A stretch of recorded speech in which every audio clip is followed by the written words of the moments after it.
గ్రామ సభలలో ఏం చెప్తారు? వాళ్ళు వచ్చి మీ ఊరికి ఇల్లు వస్తున్నాయి, రేషన్ కార్డులు వస్తున్నాయి, రైతు కూలీలకు ఇవి వస్తున్నాయి, అవి వస్తున్నాయి అని చెప్తారు, అంతవరకే. కానీ మీరు గట్టిగా ఉండి ఏదైతే లిస్టు వాళ్ళ నుంచి వచ్చిందో అది అనౌన్స్ చేయించకండి. ఎందుకంటే నేను అన్ని వదిలిపెట్టి ఈరోజు నా సుఖాంతమైన జీవితాన్ని వదిలిపెట్టి ఈరోజు ఇక్కడ నిలబడి మీ 24 గంటలు మీ సేవలో ఉన్నా. మీకు ఎటువంటి సమస్యలు నాకు తీర్చడానికి ఉన్నా.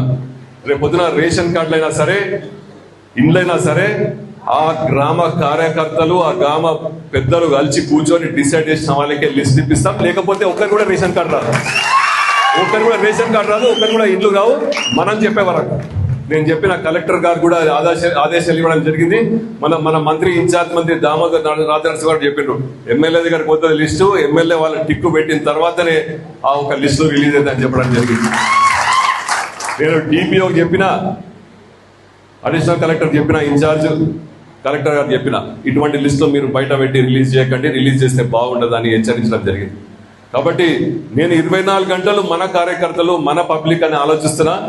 మీరు కూడా ఇవన్నీ దృష్టి పెట్టుకొని రేపు రాబోయే ఎలక్షన్లో సర్పంచ్ అయినా సరే, ఎంపీటీసీ అయినా సరే, జెడ్పీటీసీ అయినా సరే, మనం కైవసం చేసుకోకపోతే ఇబ్బందులు ఉంటాయి.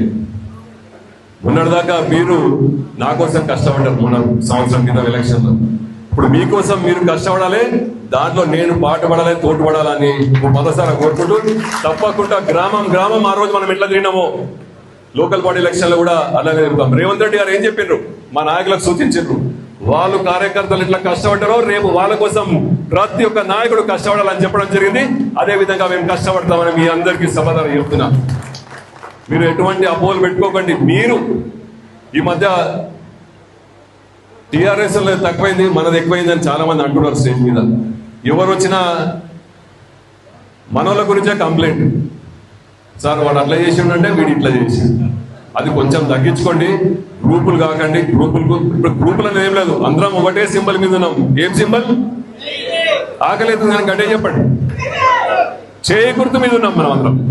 సో చేయకూడదు ఏమైనా ఉంటే సమన్వయం చేసుకోవాలి. కాబట్టి అతి త్వరలో దాన్ని కూడా మనం ముఖ్య కార్యకర్తల్లో అధికారులకు కూర్చోబెట్టి మాట్లాడి అంత దూరం రాకుండా, నా దగ్గరకు రాకుండా చేద్దామని చెప్పారు. కాబట్టి అది కూడా తప్పకుండా చేద్దాం.